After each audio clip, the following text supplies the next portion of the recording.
Sunderlight Productions. Pour beaucoup de coureurs, l'arrivée de l'été évoque des entraînements agréables baignés de soleil. Mais c'est également durant cette période que notre libido peut se montrer particulièrement présente. Et cela nous amène à une interrogation cruciale. Le sexe est-il l'ami ou l'ennemi des coureurs à pied ? Quelle influence notre activité sportive exerce-t-elle sur notre libido ? Et est-ce que statistiquement, les coureurs et les coureuses se révèlent être de meilleurs amants ? Car oui, toutes ces questions ont fait l'objet d'études et c'est ce que nous allons analyser aujourd'hui dans ce podcast. C'est parti.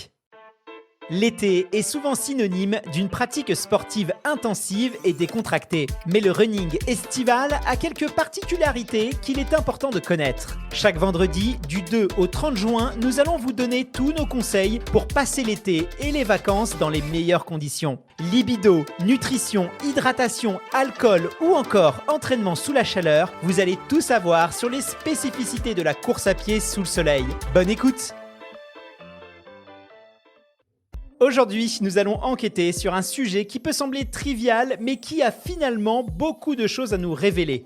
Les liens entre le sexe et le running. Et on entend souvent tout et n'importe quoi à ce sujet. Certains prétendent que le running boosterait notre libido, quand d'autres, au contraire, affirment qu'il la ferait diminuer. Et d'ailleurs, est-ce que ces moments de plaisir charnel peuvent-ils être considérés comme du sport et donc entrer dans la catégorie des entraînements invisibles ? Eh bien, c'est à toutes ces questions que nous allons tenter de répondre aujourd'hui.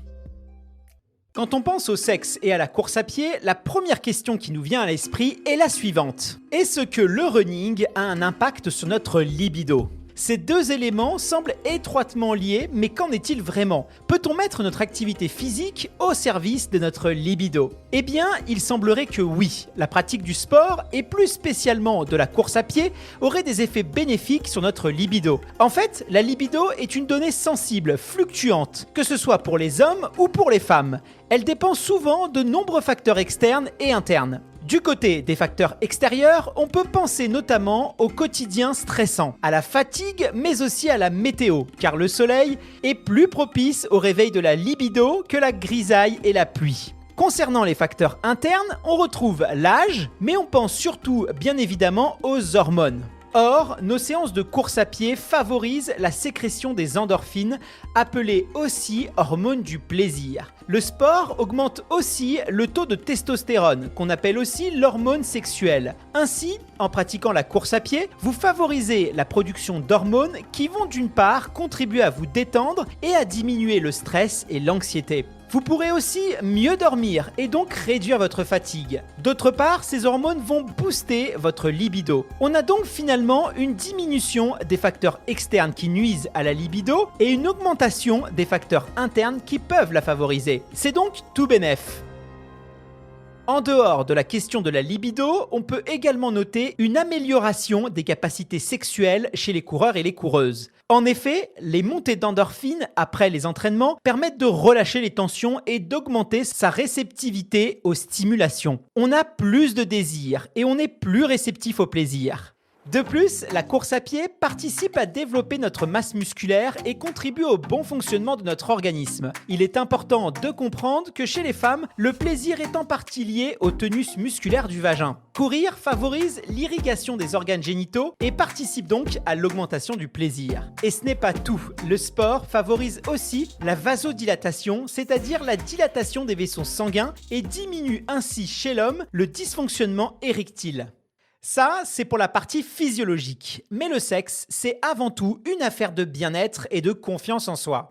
Une étude publiée dans le Journal of Sexual Medicine en 2019 a observé que les personnes qui pratiquaient 30 minutes à 1 heure de sport, à raison de 2 à 4 fois par semaine, bénéficient d'un épanouissement sexuel renforcé par rapport aux sédentaires. Les coureurs réguliers seraient donc de meilleurs amants. On peut aussi citer une autre étude publiée dans le Urology Journal menée par les chercheurs du Ankara Training and Research Hospital en 2018.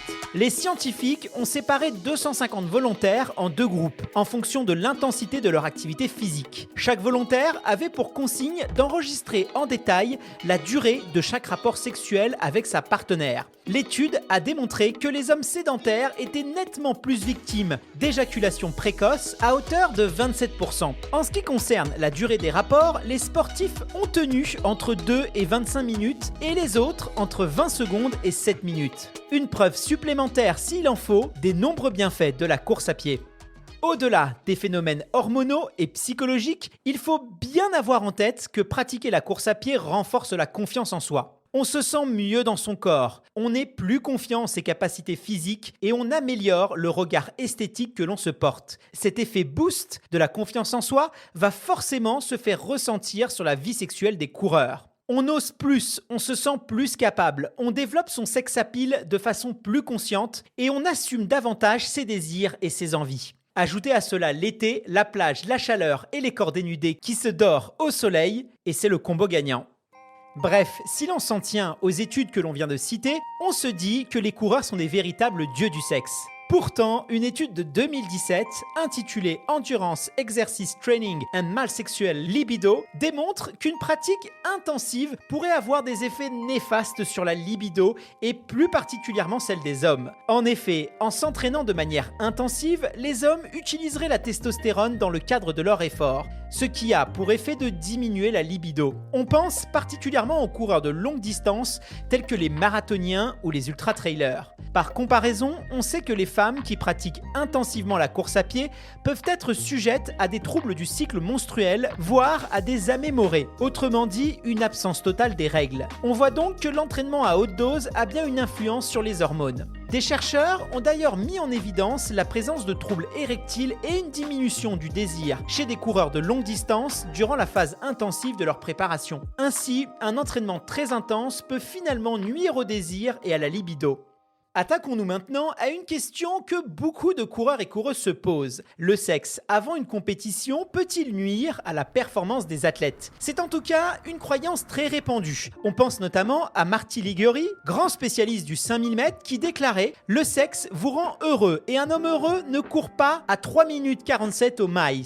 Priver les sportifs de sexe pour améliorer leur performance, c'est aussi l'idée de nombreux entraîneurs qui interdisent à leur équipe d'avoir des rapports sexuels avant les grosses échéances sportives. Certains interdisent même aux conjoints des sportifs de dormir avec eux la veille des compétitions. Pourtant, et malgré de nombreuses recherches, aucune étude est pour l'instant parvenue à mettre en évidence un lien entre l'existence d'un rapport sexuel avant une compétition et une contre-performance lors de cette compétition. Finalement, c'est avant tout une affaire de ressenti personnel. Bien sûr, cette croyance est peut-être aussi biaisée par l'image que l'on se fait du sexe dans le milieu sportif. Évidemment qu'il ne sera jamais conseillé de passer la nuit à faire la fête, puis à rentrer avec un ou une partenaire pour terminer la soirée jusqu'au petit matin. Mais dans ce cas précis, le problème n'est pas vraiment le rapport sexuel en lui-même, mais plutôt le contexte dans lequel il s'inscrit. Terminons maintenant avec deux questions que beaucoup se posent. Le sexe peut-il remplacer une séance de running et peut-on brûler des calories en faisant l'amour? Eh bien, au risque d'en décevoir beaucoup, la réponse est catégoriquement non. Bien que lors d'un rapport sexuel, notre respiration s'accélère, nos battements cardiaques peuvent augmenter jusqu'à 180 battements par minute avec un pic pendant l'orgasme, vous ne dépasserez rarement plus de 100 calories pour les hommes et 70 calories pour les femmes en moyenne. Cela équivaut concrètement à 25 centilitres de bière pour monsieur et une coupe de champagne brute pour madame. Si l'on doit comparer à une séance de running, on peut considérer que cela serait l'équivalent d'un footing de 10 minutes entre 5 et 8 km/h. On est donc bien loin d'une sortie longue ou d'une séance de 10 x 400 mètres. Alors que peut-on retenir de tout cela? Eh bien globalement du positif pour cet été. Oui, le sexe et le running sont largement compatibles. La course à pied peut véritablement booster votre libido et votre plaisir sexuel, à condition comme souvent de ne pas en abuser. Pour autant, si vous comptiez sur les câlins estivaux pour remplacer certaines de vos séances, navré de vous décevoir, mais vous vous exposez à quelques déconvenues. J'espère que ce programme vous a plu. Si c'est le cas, n'hésitez pas à en parler autour de vous et à nous laisser une évaluation sur la plateforme d'écoute que vous utilisez. Cela nous aide énormément et ça nous fait toujours plaisir. Cette émission a été écrite par Nolwenn Pinsivi et interprétée par Guillaume Santracchio. Pierre-Emmanuel Hutto à la production, Justine Baudin pour l'identité visuelle du programme et Lauriane Autissier à la coordination. À la semaine prochaine.